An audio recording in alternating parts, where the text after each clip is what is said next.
ఈ దేవాలయంలో ఉన్న అమ్మవారు ఎంత పవర్ఫుల్ అంటే డాక్టర్లు కూడా ఇక మాతోటి కాదు అని చేతులు వెత్తేసినప్పుడు 2 చేతులు జోడించి ఇక్కడ అమ్మవారికి నువ్వే దిక్కమ్మ మా పిల్లలని కాపాడు అని చెప్పి వేడుకుంటారండి.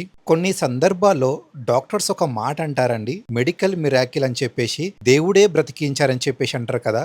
దానికి ఉదాహరణ ఈ దేవాలయమే అండి. నా మ్యారేజ్ అయ్యి 11 ఇయర్స్ అవుతుంది. ఇంతవరకి సంతానం కలగలేదు. అమ్మవారికి వచ్చి మొక్కుకొని సేవ చేసుకుంటే అమ్మవారు నాకు సంతానాన్ని ప్రసాదించారు అని సాక్షాత్తు పూజారి గారే చెప్పారండి. ఏ దేవాలయంలో కూడా ఇలా చెయ్యరు అండి. అమ్మవారి చీరలు వచ్చే భక్తులకి ప్రసాదంగా పంపిస్తారండి. డబ్బుల కోసం వీళ్ళపాట అస్సలకి వెయ్యరండి. ఉచితంగా ఇచ్చి పంపిస్తారు. అలాగే ఎవరైతే ఆర్థికంగా ఇబ్బంది పడుతున్నారో వాళ్ళకి పప్పులు, నూనెలు కూడా ఇచ్చి పంపిస్తారండి. మీరు చూస్తున్నారు కదా! అలాగనే ప్రతి నెల వచ్చి ఆఖరి శుక్రవారం రోజున అమ్మవారి సన్నిధిలో అన్నప్రసాదన కార్యక్రమం జరుపుతారండి. దాదాపు 400 నుంచి 500 మందికి పైగా భక్తులైతే ఈ ఆలయానికి విశేషంగా విచ్చేస్తారు. సాక్షాత్తు శ్రీ పోచమ్మ తల్లి 120 సంవత్సరాల క్రితం స్వయంభుగా వెలిచిన దేవాలయం అండి. ఈ దేవాలయానికి వెళ్ళినప్పుడు మనం ఏమేం దర్శించుకోవాలి అంటే మొట్టమొదటిగా 200 సంవత్సరాల క్రితం వెలిచిన చెట్టు, మరియు స్వయంభుగా వెలిచిన పుట్ట, మరియు స్వయంభుగా వెలిచిన పోచమ్మ తల్లి, ముత్యాలమ్మ తల్లి, మైసమ్మ తల్లి, అలాగనే పోతరాజుని తప్పకుండా దర్శించుకోవాలి. మరీ ముఖ్యంగా ఈ దేవాలయంలో 1000 కనుల అఖండ దీపం ఉంది అండి. దీన్ని తప్పకుండా దర్శించుకోవడం మర్చిపోకండి. అమ్మవారి కరుణ, చల్లని చూపులు ఎప్పుడు మీ ఇంటిపైన మీపైన ఉంటాయి. ఈ దేవాలయానికి వెళ్దాం. నాతో పాటు మీరు కూడా రండి. బాయ్స్కి అయితే బస్ ఛార్జెస్ విపరీతంగా పెంచారండి. బస్ కన్నా ఓలా, ఊబర్, ర్యాపిడో తీసుకోవడం బెస్ట్. బాయ్స్ అయితే ప్రతి ఒక్కరికి నా చిన్న రిక్వెస్ట్ అండి, నాకు సర్జరీ అయ్యి 2 వీక్స్ అవుతుంది. ఫర్దర్గా మన ఛానల్లో వీడియోస్ రాకపోవచ్చండి. డాక్టర్ 2 మంత్స్ అయితే బెడ్ రెస్ట్ రాశారండి. మన యూట్యూబ్ ఛానల్లో కొన్ని వందల దేవాలయాల వీడియోస్ అయితే అప్లోడ్ చేశానండి. ఇప్పటి వరకు ఎవరైనా చూడకపోతే చూసి మీ సపోర్ట్ నాకు తెలపాలని కోరుతున్నాను. నేను మీకు డబ్బు అడగడం లేదండి, కనీసం నా ఛానల్కి జాయిన్ బటన్ ప్రెస్ చేసి సపోర్ట్ చేయని చెప్పేసి అడగడం లేదు. జస్ట్ ఒక లైక్, ఒక కామెంట్ చేయండి. అప్పుడప్పుడు మన పాత వీడియోస్ కూడా చూడండి. A1433 ఈ పిల్లర్ నంబర్ ఆపోజిటే యశోద హాస్పిటల్ ఉంటుందండి. ఈ దేవాలయం వచ్చేసి Telangana, Hyderabad, old Malakpet, MCH colony. Pin code వచ్చేసి 5,36,000 అండి. మైక్ ప్రాబ్లం వల్ల కొన్ని క్లిప్స్ ప్రాపర్గా రికార్డ్ కాలేదండి, క్షమించాలి. ఆలయం లోపలికి వెళ్దాం రండి. హాయ్ అండి, ప్రజెంట్ మనం వచ్చేసి మలక్పేట్ యశోద హాస్పిటల్ పక్కన ఉన్న శ్రీ పోచమ్మ తల్లి దేవాలయానికి వచ్చామండి. దాదాపు 100 సంవత్సరాలుగా స్వయంభుగా వెలిచిన అమ్మవారి క్షేత్రం. ప్రతి దేవాలయంలో మనం ధ్వజస్తంభం చూస్తాం. కాకపోతే ఈ దేవాలయంలో ఈ వేప చెట్టే ధ్వజస్తంభం లెక్క అమ్మవారికి ఉంటుందండి. ఈ వేప చెట్టుకి దాదాపు ఒక 200 సంవత్సరాల పైగా చరిత్ర అయితే ఉంటుంది. చాలామంది ఇక్కడ మంగళవారం, శుక్రవారం మరియు కార్తీక మాసం బోనాల సమయంలో మరియు దసరా నవరాత్రులప్పుడు ఇక్కడ దీపాలు వెలిగించడం జరుగుతుంది. సో ఫస్ట్ మనం ఈ దేవాలయానికి రాగానే నేను చూపిస్తాను, ఇక్కడ రండి. మనం ఇక్కడ సిద్ధి వినాయక స్వామి వారు మనకి ఇక్కడ దర్శనం ఇస్తారండి. సో మనము ఈ ఆలయానికి వచ్చిన తర్వాత సిద్ధి వినాయక స్వామి వారిని ఇక్కడ ఫస్ట్ తొలి పూజలు అందుకునే సిద్ధి వినాయక స్వామి వారిని మొక్కాల్సి ఉంటుంది. ఆ తర్వాత మనకి ఇక్కడ పోతరాజు అయితే దర్శనం ఇస్తారండి. మనం ఇక్కడ ఈ దేవాలయంలో చూసుకున్నట్టయితే ఇక్కడ పోతరాజు ఉంటారు. ఎప్పుడైనా సరే ఏ అమ్మవారి ఆలయానికి వెళ్ళినా సరే, పోచమ్మ తల్లి ఆలయం కానీ, మైసమ్మ తల్లి ఆలయం అయినా సరే, ముత్యాలమ్మ తల్లి ఆలయం అయినా సరే, పోతరాజుని దర్శించుకోవాలండి. సో మనం ఇక్కడ వచ్చినప్పుడు ఫస్ట్ పోతరాజుని దర్శించుకుందాము. సో పోతరాజుని దర్శించుకున్న తర్వాత మనకి ఇక్కడ నాగదేవత ఆలయం ఉందండి. జంట నాగులు కానీ సుబ్రహ్మణ్య స్వామివారి ఆలయం అండి. ఇక్కడ స్వామివారిని దర్శించుకుందాము. ఆ తర్వాత మనము ఫస్ట్ మీకు ఇక్కడ చూపిస్తాను. ఇక్కడ మనకి దుర్గాదేవి విగ్రహం అయితే ఇక్కడ బయట దర్శనం ఇస్తుంది. దుర్గమ్మ తల్లి ఆశీస్సులు ఎప్పుడు అందరిపైన ఉండాలని చెప్పేసి కోరుతున్నాను. అలాగనే మనకు కంప్లీట్గా మీకు ఆలయాన్ని నేను చూపిస్తాను. ఇక్కడ మనకి కాళికాదేవి విగ్రహం అయితే కనిపిస్తుందండి. మనలో ఉన్న చెడు దృష్టశక్తులన్నీ పోవాలని చెప్పేసి ఇక్కడ కాళికాదేవిని దర్శనం చేసుకోవాలి. సో కాళికాదేవిని దర్శించుకున్న తర్వాత మనం ఇంకా కొంచెం ముందుకు వెళ్దాం.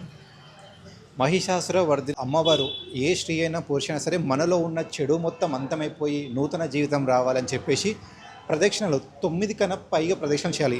ఇట్రండి. సో మనము గర్భాలయం లోపలికి వెళ్దాము. ఇది వచ్చేసి గర్భాలయం అండి. ఇక్కడ మనకి 2 సర్పాలు అయితే దర్శనం ఇస్తుంది. తర్వాత ఈ ధ్వజస్తంభం దగ్గర ఈ దేవాలయం మనకి ఎంట్రన్స్లోని ఇక్కడ మనకి అష్టలక్ష్మిలండి, లక్ష్మీ దేవత అన్ని విగ్రహాలు ఉంటాయి. మనకి సంతాన లక్ష్మి, విజయలక్ష్మి, విద్యాలక్ష్మి, ధనలక్ష్మి, మరియు ఇక్కడ వచ్చేసి గజలక్ష్మి, ధైర్యలక్ష్మి, ధాన్యలక్ష్మి. తర్వాత ఇట్లా మనకి ఎవరికైనా ఆర్థిక సమస్యలు ఉన్నా, ఎటువంటి ఇబ్బందులు ఉన్నా దర్శించుకోవాలని చెప్తున్నాను. అలాగని మనకి ఇక్కడ ఈ దర్వాజలకు 2 దర్వాజలకి మనకి ఇక్కడ అమ్మవార్లు అయితే దర్శనం ఇస్తారండి. సో దర్శించిన తర్వాత మనం ఆలయం లోపలికి వెళ్తే మనం ఇక్కడ చూసుకోవచ్చండి 1000 కనుల దీపం. మీరు ఎప్పుడైనా 1000 కనుల దీపం చూశారా? నేను మీకు చూపిస్తాను. ఈ ఆలయంలో ఇది అఖండ దీపం అండి. అమ్మవారిది చాలా మహిమ కలిగిన దీపం. దీని ఇది ఏదైతే కింద ఇక్కడ ఉన్నదో దీని 1000 కన్నులు అంటారండి. 1000 కన్నుల దీపం. ఈ అఖండ దీపం ఏదైతే ఉందో దీనిపైన దీని 1000 కన్నుల దీపం అంటారు. తప్పకుండా మీరు ఏ ఆలయానికి వెళ్ళినా సరే మీరు మొక్కాల్సింది ఏంటంటే అమ్మవారి చల్లని చూపులు మీ పైన మీ కుటుంబ సభ్యులపైన ఉండాలని చెప్పి మొక్కాలండి. సో అమ్మవారి చల్లని చూపులు మీ పైన ఎప్పటికీ ఉంటాయి. సో మనము ఇది స్వయంభుగా అని చెప్పొచ్చండి. పెద్ద ఒక రాతి మీద అమ్మవారే, సాక్షాత్తు అమ్మవారే స్వయంభుగా వెలిచారండి. మనకి పోచమ్మ తల్లి, ముత్యాలమ్మ తల్లి, మైసమ్మ తల్లి దర్శనమిస్తారండి. అలాగనే ఇక్కడ ఉన్న మనము సిద్ధి వినాయక స్వామి వారిని మరియు అమ్మవారిని కూడా దర్శనం చేసుకోవాలి. అందరూ ఆలయానికి వచ్చి మొక్కిపోతారు కాదండి. ఆలయంలో ఉన్న ప్రతి ఒక్క విగ్రహాన్ని దర్శనం చేసుకుంటే మనకి సంపూర్ణమైన దర్శనం కలుగుతుంది. అలాగని మనం ఇక్కడ చూసినట్టయితే నాగదేవత కానీ సొంబుగా వెలిచిన పుట్ట ఉంది. దాదాపు కొన్ని వందల సంవత్సరాల క్రితం సంతానం కలగాలని చెప్పేసి ఇక్కడ పాలు అనేది పోసేవాళ్ళు. ఇక్కడ ప్రతి నాగుల పంచమికి చాలా విశేషంగా వచ్చి భక్తులు పూజించుకుంటారు. అలాగనే దసరా నవరాత్రులకి, అలాగనే మనకి ఆషాఢ మాసంలో జరిగే బోనాలకి కొన్ని వేల మంది భక్తులైతే వచ్చి విశేషంగా పూజలు జరిపిస్తారు. అలాగనే ప్రతి ఎవ్రీ మంత్ అంటే ప్రతి నెలలో ఆఖరి శుక్రవారంన దాదాపు ఒక 500 మంది పైగా భక్తులకి అన్నప్రసాదం. ప్రతి ఒక్కరూ యశోద హాస్పిటల్ పక్కనే ఉన్న ఇక్కడ మనకి శ్రీ పోచమ్మ తల్లి దేవాలయం వచ్చి దర్శించుకోవాలని చెప్పేసి కోరుతున్నాను. ఈ దేవాలయం ఎందుకు అంత పవర్ఫుల్ అంటే చాలామంది చివరి క్షణాల్లో వాళ్ళ ప్రాణం పోతుందనే సమయంలో హాస్పిటల్ నుంచి వచ్చి ఇక్కడ మొక్కుకొని వెళ్తారండి. పూజారి గారు చెప్పినట్టు సంతానం కలగాలంటే తప్పకుండా ఈ ఆలయానికి వచ్చి అమ్మ నాకు సంతానం ప్రసాదించు అంటే తప్పకుండా అమ్మవారు సంతానాన్ని ప్రసాదంగా వరంగా ఇస్తుందండి. చదువు కోసం కానీ మీకు ఎటువంటి సమస్యలు ఉన్నా సరే ఖాళీ చేతులతో వచ్చి అమ్మవారికి మొక్కిపోతే అమ్మవారి మీకు కొంగు బంగారమే నిలిచి ఉంటుందండి. ఓం శ్రీ మాత్రే నమః. జై మాతాది. ఓం శ్రీ మాత్రే నమః. భక్తులకు విజ్ఞప్తి, నా పేరు శ్రీనివాసాచారి. నేను 21 సంవత్సరాలుగా ఈ పోచమ్మ దేవాలయంలో అర్చకుడిగా నా సేవా నిమిత్తం అమ్మవారి కృపతో కరుణా కటాక్ష వీక్షణలతో అమ్మవారిని సేవ చేసుకుంటూ నిత్యం అమ్మవారి సన్నిధిలో సంతోషంగా సంభ్రమాచరణతో అమ్మవారి కరుణా కటాక్ష వీక్షణంతో సంతోషంగా ఉన్నాను. ఈ పోచమ్మ దేవాలయము గత 120 సంవత్సరాల నుంచి ఇక్కడ స్వయంభూగా వెలిసింది. అమ్మవారి ఆశీర్వాదంతో భక్తుల కోరికలు తీర్చుకుంటూ అమ్మవారి యొక్క కరుణా కటాక్ష వీక్షణలతో భక్తులు సంతోషంగా అటు సంతానం గురించి కానీ, వివాహం గురించి కానీ, ఆరోగ్యం గురించి కానీ ఈ అమ్మవారికి సేవ చేయడం వల్ల భక్తులు మనోభావాలు వారి కోరికలను తీర్చుకుంటూ సంతోషంగా భక్తులు ఉంటున్నారు. అంతేకాదు ఈ అమ్మవారి కరుణా కటాక్ష వీక్షణలతో భక్తులు తమ వంతు విధిగా పోచమ్మ తల్లికి నిత్యం బోనాల పండుగ, నవరాత్రుల పండగ, తర్వాత దేవీనారతలు వైభవోత్సవంగా ఇక్కడ కార్యక్రమాలు జరుగుతాయి. నిత్యము అమ్మవారికి కుంకుమార్చనతో అభిషేకం జరుగుతుంటుంది. ప్రతి శుక్రవారం ఇక్కడ అమ్మవారికి అభిషేకం జరుగుతూ నిత్యము అమ్మవారి సేవతో కరుణా కటాక్ష వీక్షణలతో సేవలు అందుకుంటూ అమ్మవారి కరుణతో అందరూ సంతోషంగా ఉన్నారు. అంతేకాదు ఇక్కడ ఏది అనుకున్నా కూడా మనసులో కేవలం భక్తులు తమ వంతుగా అమ్మవారిని కోరుకునే విధానంలో మనసులో అమ్మవారిని తెలుసుకొని నిత్యం కోరుకోకుండానే కొంగు బంగారంగా వరం ఇచ్చే, ప్రసాదం ఇచ్చే తల్లి బంగారు తల్లి పోచమ్మ తల్లి. అంతేకాదు మనం రిక్తహస్తాలతో అంటే ఒట్టి చేతులతో వచ్చి అమ్మవారిని కరుణా కటాక్ష వీక్షణ అమ్మ తల్లి నాకు భిక్ష ప్రసాదించే తల్లి అనగానే అసలు ఏం కావాలో అనేది అడగకుండానే తల్లి ఇచ్చే కరుణామూర్తి. ఆమె వల్ల ఎందుకంటే నాకు వివాహం అయ్యి 11-12 సంవత్సరాలు అయింది. కానీ లేటు కావడంలో కూడా తల్లి నాకు పుత్ర సంతానం ఇచ్చింది. దానివల్ల సంతోషంగా ఉన్నాను. తర్వాత పోచమ్మ తల్లి కరుణా వీక్షణలతో భక్తులు సమవంతిగా అమ్మవారి సేవను చేసుకుంటూ ఇక్కడ నాగుల పంచమి, నవరాత్రులు, బోనాల పండుగ, ప్రతి నాగుల పంచమి ఇక్కడ నాగేంద్రుడికి అభిషేకం చేయడం జరుగుతుంటుంది. ఇక్కడ పోచమ్మ తల్లి, ముత్యాలమ్మ, మైసమ్మ తల్లి ఈ ముగ్గురు తల్లులు స్వయంభూగా వెలిశారు. ఈ వెలిసిన విధానం చూసి చాలా సంతోషంగా భక్తులు తమ వంతు విధిగా పెళ్ళి కాకముందు, పెళ్ళైన తర్వాత కూడా సంతానం కూడా కావాలని కోరుకుంటూ స్వామి ఆ తల్లి యొక్క కరుణాకటాక్ష వీక్షణాలు కోరుకుంటూ తమ వంతు విధిగా సంతోషంగా ఇక్కడ ఉన్నారు.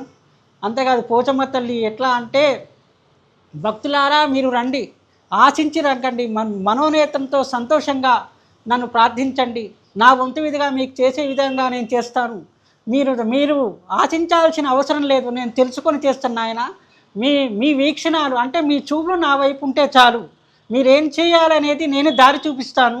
అంతేకాదు మనోనిబ్బరంగా ఏ విధంగా అయినా సరే మీరు మీ ఆత్మధైర్యాన్ని కోరుకోకుండా తమ వంతు విధిగా కర్త కర్మ క్రియ అంటే కర్తది నేను చేసుకున్నా కూడా కర్మ వరకే నువ్వు చేసే పని, కానీ దానివల్ల వచ్చే ఫలితాన్ని ఆశించకుండా మొత్తం నా మీద భారం వేసేటట్టు ప్రతిగా తమ వంతు విధిగా చేయడం వల్ల నేను నీ వెనకనే ఉంటానని తల్లి ఎప్పుడు చల్లగా చూసేది.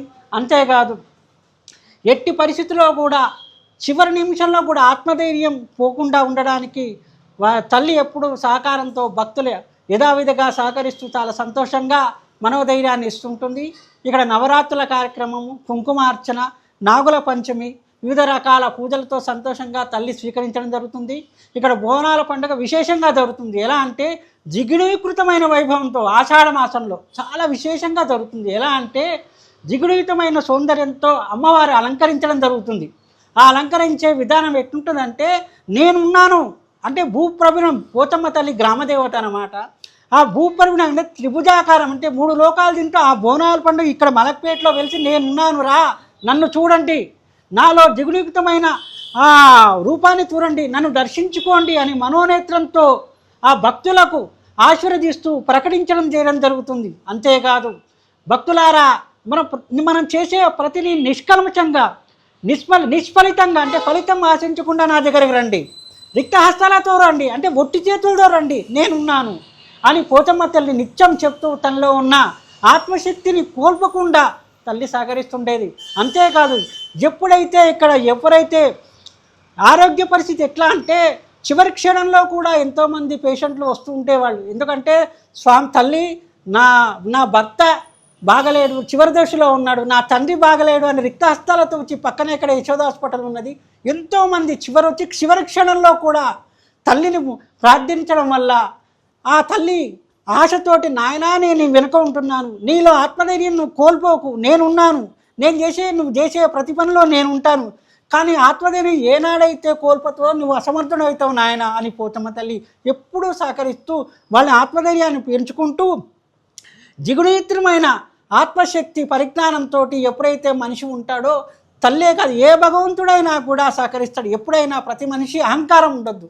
అహంకారం ఉండటం వల్ల నేనున్నాను, నా వల్ల జరుగుతున్నది, నేను గొప్పవాడిని, నేను నిమిత్తమాత్రం, మనం ఎప్పుడూ నిమిత్తమాత్రమే అనుకోవాలి.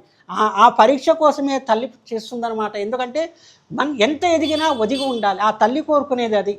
ఒదిగి ఉండడం వల్ల మనలో దిగుణయుక్తమైన భక్తిభావాన్ని కోరుకొని నేను తల్లిగా నేను ఆశీర్వదిస్తాను, బిడ్డగా నువ్వు చేసే పని ఏమిటంటే రిక్తహస్తాలతో రా, ఒట్టి చేతులు రా అని మనస్ఫూర్తిగా నమస్కారం చేయి, అంతేకాని నా ఆశించి దగ్గరికి నా దగ్గర రాకు, ఒట్టి చేతులు రా, నీ కడుపు నింపుతా అంటే ఒడిబిడియం అంటే నీ ఒడి నింపుతా.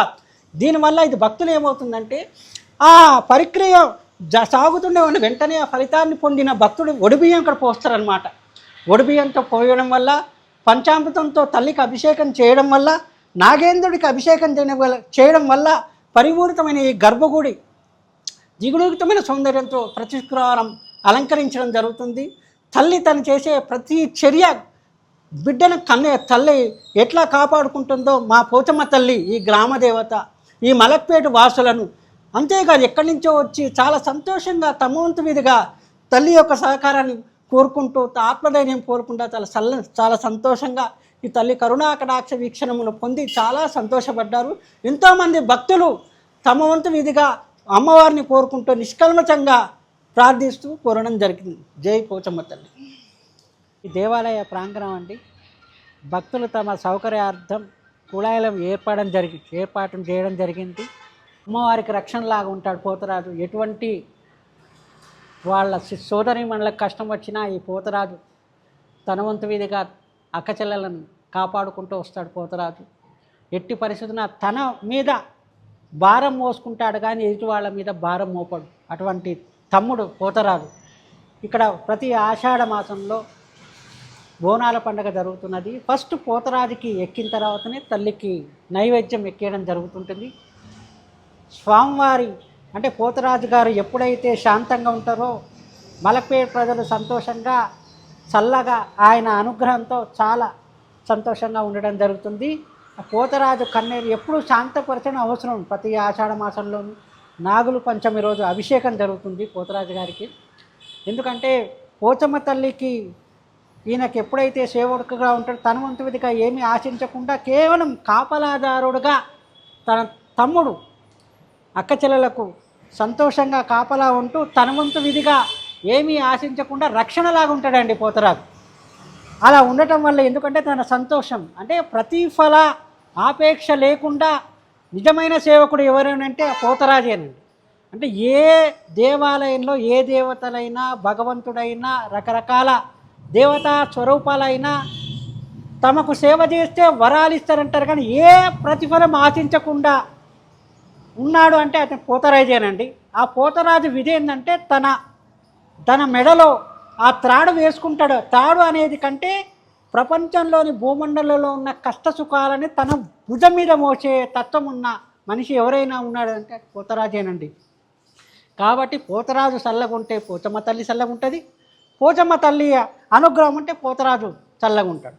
అంటే వీరి అనుబంధం ఎట్లనంటే అక్కాతమ్ముల అనుబంధం. ఎందుకంటే నిత్యం తనకంటూ పూర్వజన్మలో శ్రీరాముడు అంతటి వారు లక్ష్మణుడు అయితే ఏ విధంగా అయితే శ్రీరామచంద్రుడికి సేవ చేసుకుంటూ ప్రతిఫల ఆపేక్ష లేకుండా ఏ విధంగా అయితే రాముణ్ణి సేవించుకున్నాడో అదేవిధంగా పోతరాజు పోతమ్మ తల్లిని సేవించుకున్నాడండి. అంతేకాదు నిత్యము కనురెప్పం అంటే అణుమాత్రం కూడా ఒక 2 నిమిషాలు కూడా నిద్రపోకుండా ఎట్లయితే లక్ష్మణుడు రాముడి కోసం తాపత్రయపడి నిత్యం అన్న సేవ కోసం ఏ విధంగా అయితే పాటుపడ్డాడో అదేవిధంగా పోచమ్మ తల్లి కోసం పోతరాజు తాపత్రయపడి తమనంత వీధిగా తల్లిని సేవనం చేసుకుంటూ చాలా సంతోషంగా ఉన్నాడు. కాబట్టి ఈయన శాంతపరచడం కంటే ఎదుటివారి కోరికలు తీర్చడంలోనే ఈయన చాలా సంతోషపడతాడు. వీరే పోతరాజు అండి. ఈ 120 సంవత్సరాల నుంచి ఉన్నాడండి. ఈ పోతరాజు ఎట్లుంటే దిగునీకృతమైన సౌందర్యంతో, ఎందుకంటే ఆషాఢ మాసంలో బోనాల పండుగ రోజు మంచి భయంకరమైన రూపంతో ఉండి పరిపరి విధాలుగా మలక్పేట ప్రజలను కాపాడుకుంటూ ఉంటూ తన వంతు వీధిగా పోచమ్మ తల్లిని సేవ చేసుకుంటూ ప్రజలని కాపాడుకుంటూ తల్లికి రక్షణలాగా ఉండే వ్యక్తి ఎవరైనా ఉంటే భూమండలంలో ప్రతిఫలం ఆపేక్ష లేకుండా చేసి ఎవరైనా వ్యక్తి ఉంటే పోతరాజేనండి. దయచేసి వీరి అనుగ్రహం ఉంటే ఎట్లయితే భగవంతుని దర్శించుకోవాలంటే సేవకుడిని దర్శించుకోవాలంటే ఫస్ట్ మొదటిగా పోతరాజును దర్శించుకుంటేనే పోచమ్మ తల్లికి సంతోషపడుతుంది. ఎందుకంటే భక్తులారా నన్ను సేవించడం కంటే నా తమ్ముని సేవించండి. ఎందుకంటే వాడు నిత్యం నా పాలకుడు అంటే ఏమీ ఆశించకుండా నా సోదరుడు. దయచేసి ఇక్కడ మొదటిగా పోతరాజును దర్శనం చేసుకుని రండి.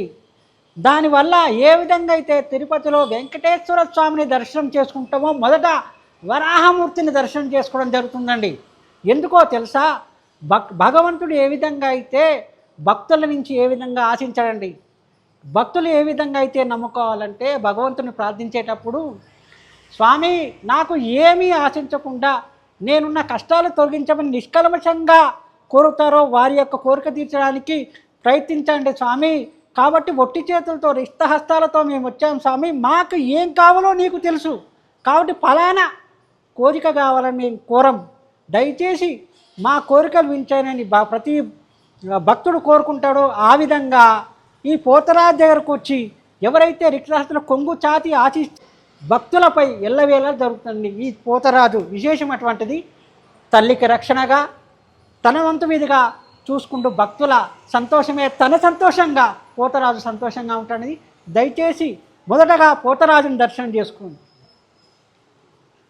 ఇదండి నాగదేవత. గర్భగుడిలో పోతమ్మ తల్లి, ముత్యాలమ్మ, మైసమ్మ అనే గర్భగుడిలో ఉంటుందండి. ఆ దేవాలయ అమ్మవారు ఉన్నారు. వీరికి ఇక్కడ నాగదేవత ప్రతిష్ఠ చేయబడిందండి. ఈ నాగదేవత ప్రతిష్ఠ చేసిన ఇక్కడ పరిసర ప్రాంతంలో ఎవరైతే ఆరోగ్యం కానీ, సంతానం కానీ, వివాహం కానీ, మానసిక సంక్షోభంలో ఎవరైతే ఉంటారో వారు వచ్చి ఈ స్వామిని దర్శనం చేసుకుంటే జగురీతమైన ఆరోగ్యంతో మెరుగుపరి చాలా విశేషంగా తెలియని అంటే నిరుత్సాహంతో ఉన్న వాళ్ళు కూడా తెలియకుండా వాళ్ళు ఆ ఉత్సాహం పెంచి ఆరోగ్యానికి పాల్పడి వారి యొక్క సహకారంతో ఈ నాగవంచి అంటే కాలసర్ప దోషం వారు ఎట్లయితే శ్రీకాళహస్తిలో రావుకేతుల పూజలైతే జరిగి విశేషంగా అక్కడ కాళహస్తిలో నాగేంద్రుడి ద్వారా సంతానం నుంచి వివాహం నుంచి ఎవరైతే తాపత్రయపడతారో ఎట్లయితే వాళ్ళ ఫలితం అదే ఫలితం ఇక్కడ నాగుల పంచమి రోజు జరుగుతుందండి.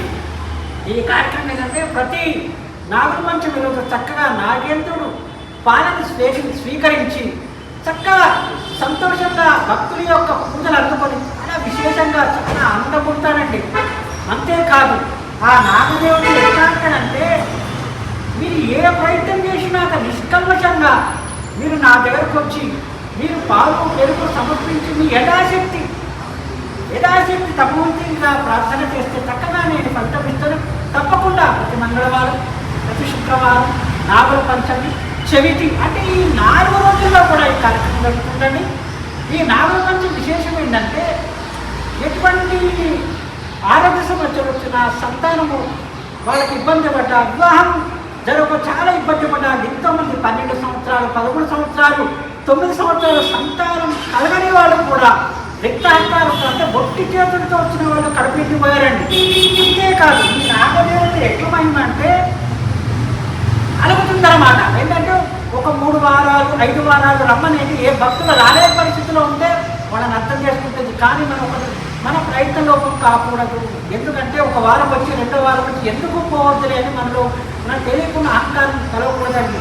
మనస్ఫూర్తిగా స్వామిని కోల్పోవడం వల్ల చాలా విశేషమైన ఫలితాలు వచ్చాయి. అంతే దానికి ఉదాహరణ నేను 21 సంవత్సరాలు దేవాలయంలో చేస్తానండి. నా ఉదాహరణ కేవలం 12 సంవత్సరాల వరకు అయిందండి. నాకు 2 కొడుకులు. వైరాగ్యంతో ఉన్న తల్లికి నేనే ఉదాహరణ. ఎవరో వస్తుంది అంటే తల్లి అయినప్పుడేమో ఎవరైతే పుట్టిందంటే నేనే. ఎవరినో ఉదాహరణ తీసుకోవాల్సిన అవసరం లేదు. నా పేరు శ్రీనివాసాచారి. ఎందుకంటే ఆ బాధ అనుకుంటే సంతానం లేకపోతే ఎంత బాధపడుతుందని నేనే ఉదాహరణ. కాబట్టి నేను ఫలితం పొందినాను. నాకు 2 పుత్రరత్నాలు, రఘువీరు, విరాటువి. దేవుడు చల్లని తల్లి అడుగుతో తల్లి ఆశీర్వాదంతో తర్వాత నాగదేవత ఈ పాలు పోయడం వల్ల నాగుల పంచమి కార్యక్రమం చేయడం వల్ల నాకు వచ్చి అదే పనిగా ఈ నాగుల పంచమి అభిషేకం చేయడం వల్ల నాకు సంతాన యోగం జరిగింది.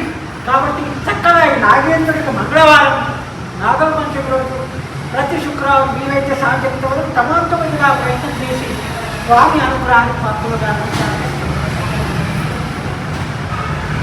గణపతి అన్ని దేవతల కులదేవతల గణపతి అనుగ్రహం చాలా విశేషమైన ఏ పూజ చేయడం ముందుగా గణపతిని చాలా కొట్టుకుంటే మంచిది. ఎందుకంటే ఇక్కడ పోచమ్మ తల్లి ఎట్లయితే పోచమ్మ, ముత్యాలమ్మ, మైసమ్మ ఎట్లయితే వెలిసిందో, పోతరాజు వెలిసాడో, ఇట్లా నాగదేవత వెలిసిందో ముందుగా గణపతిని పూజించండి. ఎందుకంటే ఆయన అధినాయకుడు. ఆయన కొలిస్తే మిగతా దేవాలయాల విలువలో ఉన్న అర్చకులు కానీ తర్వాత భక్తులు కానీ కొలిచే ఏ దేవతలైన స్వామికు పవిత్రంగా చాలా సంతోషమైన విశేషం.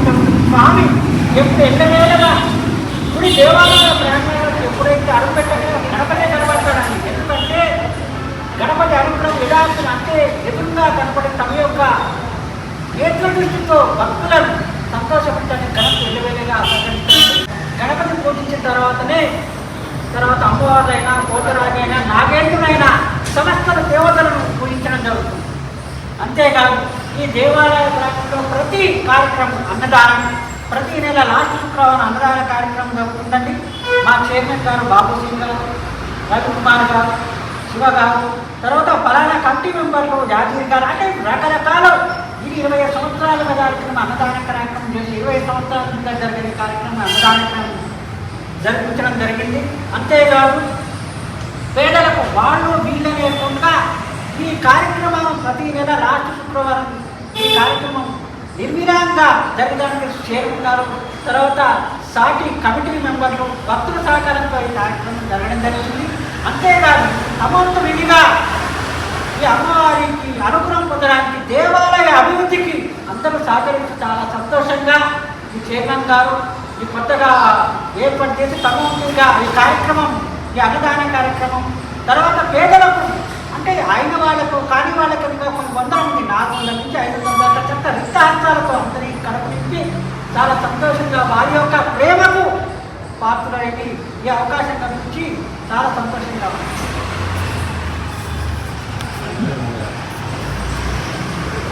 కాళీమాత ఈ కాళీమాత అనేది పరమశివుని ఏ యుద్ధ సమయంలో కాళీమాత ఎట్లయితే పరిభ్రమణం చేసుకుంటున్నారో ఆవేశాలు తగ్గించడానికి భర్త అయిన పరమశివుని ఛాతి మీద అయితే కాలు పెట్టిందో మనిషిలో ఉన్న అహంకారాన్ని కానీ ఏదైనా విపరీతమైనప్పుడు ఆ దేవుడు తప్పకుండా తన లొంగిపోయి భక్తుల మనోభావాన్ని అందించడం చాలా సంతోషంగా వారి యొక్క అనుగ్రహాన్ని పొందిన కాళీమాత అనుగ్రహం అందరికీ కలగాలని కోరుకుంటున్నాను.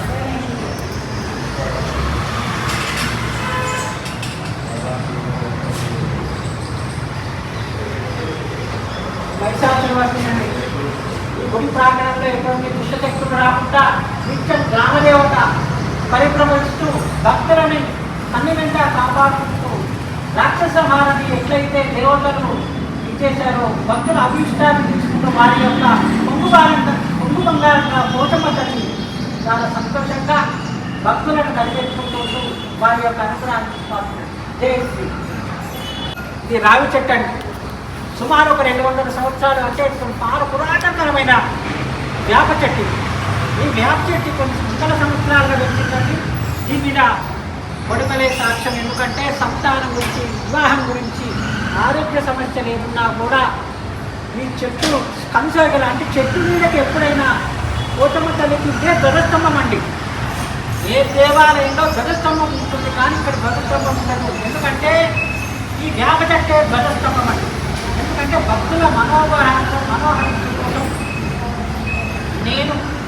నేను ఎప్పుడు కాపాడుతున్నాను. నాకు ధ్వజస్తంభం అవసరం లేదు. ఎందుకంటే చెట్టు నీడలో ఎట్లయితే భక్తులు సమూర్తిగా చల్లగా తమ కోరికలు తీసుకుంటారో ఈ యొక్క ఆరోగ్యంతో సంతానంతో వివాహించు ఈ ధ్వజస్తంభం చెట్టు రూపంలో ఇక్కడ మంగళవారం రావుకేతులు అంటే దీపాలు పెడతారండి. అంటే మంగళవారం అంటే మంగళవారము శుక్రవారం రావుకాలంలో 10 నుంచి 12 కంటే భక్తులు తమంతు మీదుగా అక్కడ దీపారాధన జరుగుతుంది. ఈ దీపాలు పోచమ్మ తల్లిని అందుకుంటూ ఈ వేప చెట్టు నీడలో సంతోషంగా ఉంటూ భక్తులు తమ మనోరథాన్ని పోషించు పోచమ్మ తల్లి అనుగ్రహాన్ని ప్రార్థిస్తారు. పోచమ్మ దేవాలయంలో ప్రతి నెల చివరి శుక్రవారం అన్నదాన కార్యక్రమం ప్రవేశపెట్టి కూడా గత 3 నెలల నుంచి నడుస్తుంది. భక్తులు ప్రతి నెల ఆఖరి శుక్రవారం పోచమ్మ దేవాలయానికి వచ్చి ఉచిత భోజనం చేయవలసిందిగా కోరుతున్నాము. ఇక్కడ ఇంతకుముందు లేకుండే ఎప్పుడైనా దుర్గామాత ఉత్సవాలకు 9 రోజులు అన్నదాన కార్యక్రమం ఉంటుండే. ఇప్పుడు కొత్తగా దేవాలయంలో ప్రతి నెల ఆఖరి శుక్రవారం చివరి శుక్రవారం అన్నదానం ఉంటుంది. భక్తులతో కోరిక అందరు రావాల్సిందిగా కోరుతున్నాము. మేము ఇక్కడ ఒక 13 ఏళ్ళ కిందట ఇక్కడే ఉన్నాం. మేము యశోద హాస్పిటల్ ఇటు మున్సిపల్ కాల్లో రెంట్కుండే వాళ్ళము. ఈ అమ్మవారిని మేము పూజ చేసుకున్నప్పటి నుంచి మాకు చాలా ప్రోగ్రెసివ్ ఉంది. అంటే వృద్ధికి వచ్చాం బాగా. మా పిల్లలకి ఏదైనా జ్వరం వచ్చినా కానీ ఏదైనా ఇబ్బంది అయినా ఇక్కడికి వచ్చి అమ్మను వేడుకుంటే అన్నీ మాకు మంచి జరుగుతున్నాయి. ఇప్పటికీ మేము అమ్మను మర్చిపోలేకుండా ప్రతిసారి మేము అటున్నాం. ఇంజాపూర్ అని మేము ఎల్బీ నగర్ ఇది వనస్థలపురం సైడ్ ఉన్నాము. అక్కడి నుంచి మేము ఈ అమ్మవారిని ప్రతి నిత్యం దసరాలో కానీ ఆశ్వీజ మాసంలో ఎప్పుడు మాకు అనిపిస్తే అమ్మవారిని దర్శనం చేసుకొని అమ్మవారి ఆశీస్సులు తీసుకొని వెళ్తుంటాము. మేము కాకుండా చాలామందికి చెప్తుంటాం. మేము అమ్మవారిని పూజ చేసుకోండి, చాలా మంచి జరుగుతుంది. ప్రత్యక్షంగా మేమే యథార్థంగా మేము చూసినాం కాబట్టి అందరికీ మా అమ్మాయికి జాబ్ వచ్చింది ఇక్కడ అమ్మవారిని అనుకున్న తర్వాతనే. మా అమ్మాయికి పెళ్ళి కూడా అయింది ఇక్కడ. మా అబ్బాయి కోసం జాబ్ కోసం ఇక్కడ మళ్ళీ ప్రయత్నిస్తున్నాము. స్వామి ఇందులో ఆయన పంతులు చాలా పద్ధతిగా చాలా సంస్కారంగా చేస్తాడు పూజలు అన్నీ ఇక్కడ అందరికీ. ఎక్కడ కూడా ఆయన ఏది ఆశించకుండా ప్రతి ఒక్కరిని మంచిగా ఆశీర్వాదం ఇస్తాడు, మంచిగా ఉండడానికి ప్రయత్నం చేస్తాడు స్వామి కూడా. ఇది గుడి గురించి మేము ఎంత చెప్పాలన్నా ఇంకా తక్కువే. అమ్మవారు ఆమె వెలిసిన అమ్మవారు. ఈ అమ్మవారి కటాక్షలు అందరికీ దైవం ఆమె ఆశీస్సులు ప్రతి ఒక్కరికి ఎల్లవెల్ల ఉండాలని కోరుకుంటున్నాము. మా అమ్మవారు ఏమి అనుకున్నా అన్నీ జరుగుతాయండి ఇక్కడ. ఏది మనం అనుకున్నది ఏదైనా మనం కష్టాలు అనుకుంటే అమ్మవారే తీరుస్తుంది. దాంట్లో ఏ సందేహం లేదు, ఏ ఇబ్బంది లేదు. అమ్మవారి మీద నమ్మకం ఏర్పరచుకుంటే మనకు అన్నీ మంచి జరుగుతాయి. మేము ఎప్పటికీ అమ్మవారిని అయితే వదలము. అమ్మవారిని ప్రతిసారి వచ్చి దర్శనం చేసుకొని పోతాము. మాకు ఎప్పుడు ఇవి అనిపిస్తే ఆ పూట వచ్చి మొక్కొని వెళ్ళిపోతాం అమ్మవారిని. మూడు చప్పల నాయుడు, నా భార్య పేరు అలేఖ్య, కూతురి పేరు విజయలక్ష్మి, కొడుకు పేరు మల్లికార్జున. నేను ప్రతీ నెల పోచమ్మ తల్లి దగ్గరికి వచ్చి దర్శనం చేసుకుంటున్నాను. ఇక్కడ ఇంతకుముందు లేదు, ఇప్పుడు ప్రతీ నెల చివరి శుక్రవారం రోజు అన్నదాన కార్యక్రమం అనేది జరుగుతున్నది. అమ్మవారిని మనస్ఫూర్తిగా మొక్కుకొని మనసులో ఏ కోరిక కోరుకున్నా సరే నెరవేరుతుంది. అది నాకు నమ్మకం ఉంది. మీరు కలుపున్న ఈ మనసులో ఏ కోరుకున్నా సరే ఇక్కడికి వచ్చి దర్శనం చేసుకుంటే అది 100% అనేది నెరవేరుతుంది.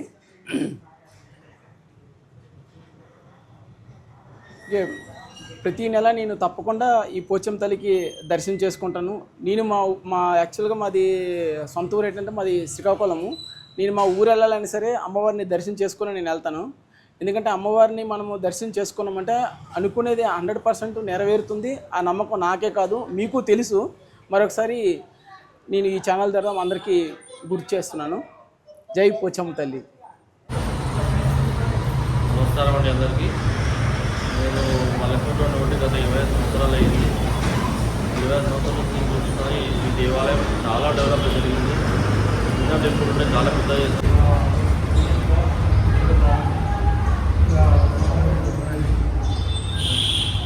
హైదరాబాద్ మలకపేట వాస్తవ్యులందరికీ కూడా నాకు ఈ పోచమ్మ అమ్మవారి గురించి చెప్పడానికి అవకాశం ఇచ్చారు.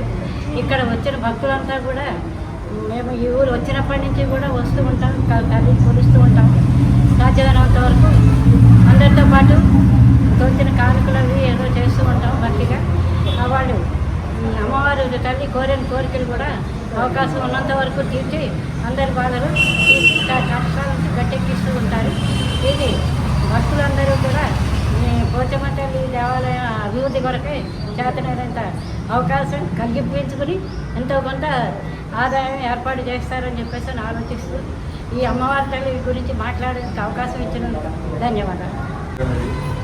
ఈ దేవాలయంలో ప్రత్యేక పూజలు ప్రతి శుక్రవారం ప్రత్యేక పూజలు జరుగుతుంది.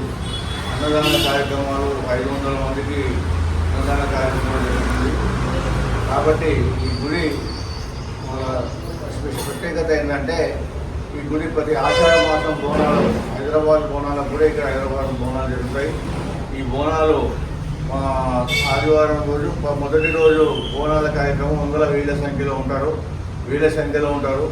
దాని తర్వాత తెల్లారి ఘటం ఊరేగింపు ఉంటుంది.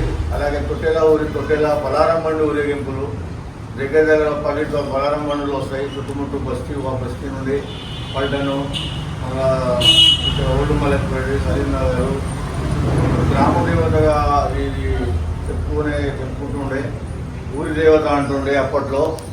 కాబట్టి ఇది చాలా పురాతనమైన గుడి, అభివృద్ధి చెందుతుంది. ఈ గుడిని శ్రీ పోచమ్మ దేవాలయం, ఎల్లమ్మ, పోచమ్మ, ఇంకా ముత్యాలమ్మ, 3 దేవతలు ఉన్న గుడి ఇది. ఈ గుడి భక్తులు చాలామంది భక్తులు ఉన్నారు. ఈ గుడి మన ఎండోమెంట్లో 25 సంవత్సరాల క్రితం ఎండోమెంట్లో ఉన్నది. ఎండోమెంట్ దేవాలయంలో ఉన్నది. ఆ దేవాలయం మా నూతన కమిటీ, నేను కమిటీ చైర్మన్ బాబు శ్రీనివాస్ నా పేరు. ఈ కమిటీ చైర్మన్ అయిన తర్వాత మేము ప్రతి ఆఖరి శుక్రవారం రోజు అన్నదాన కార్యక్రమాన్ని మొదలుపెట్టాము. దానికి ప్రతి శుక్రవారము ఆఖరి శుక్రవారం రోజు ఒక 500 మందికి నిరుపేదలకు భక్తులకు అందరికీ అన్నదానం చేయడం జరుగుతుంది. మరి దీని తర్వాత ఎన్నో అభివృద్ధి కార్యక్రమాలు చేయాలని మేము అనుకుంటున్నాము. భక్తులు కూడా సహకరించాలి. ఈ ఆషాఢ బోనాల్లో చాలా పెద్ద ఎత్తున ఆషాఢ బోనాలు చేద్దామని అనుకుంటున్నాము. కాబట్టి తెలియపరుస్తున్నాం. నా పేరు మహేష్. నేను ఇక్కడనే మలక్పేటలో ఉంటా. నేను 365 రోజులు గుడికి వస్తా. అమ్మవారి గుడి చాలా మహిమగల గుడి. దాదాపు కొన్ని 10,000 బోనాలు వెళ్తే ప్రతిసారి యశోద హాస్పిటల్ నుంచి అయితే ఎంతోమంది ఏడ్చుకుంటూ వచ్చి వాళ్ళ బాధలన్నీ తీర్చుకొని వెళ్తారు. రోజు చూస్తూనే ఉంటాం మేము. మలక్పేట్ పోచమ్మ టెంపుల్కి చాలా చరిత్ర ఉంది. ఇక్కడ నవరాత్రులు చాలా బాగా అవుతాయి, బోనాలు కూడా బాగా అవుతాయి. ప్రతి సంవత్సరం వేల మంది వచ్చి బోనాలు సమర్పించుకుంటారు. ఇక్కడ వచ్చి ఈ డోర్ ఏదైతే ఉందో దర్వాజా సేనాపతి గౌడ్ అనే ఆయన చేయించిండు. ఇంకా ఇట్లనే ఇది దినదినం అభివృద్ధి చెంది ఇంకా ముందరికి ఎదగాలని నేను కోరుకుంటున్నాను. గత 35 సంవత్సరాలకు వెళ్ళి అమ్మవారిని దర్శించుకొని అమ్మవారి కృపకు పాత్రులవుతున్నాం మేము. అమ్మవారు మనం కోరుకున్న కోరికలు తీర్చే తల్లిగా ప్రసిద్ధి చెందుతూ ఉన్నది. దినదిన అభివృద్ధిగా చెందుతూ గత 2-3 సంవత్సరాలకు చాలా అభివృద్ధి చెందడం జరుగుతున్నది.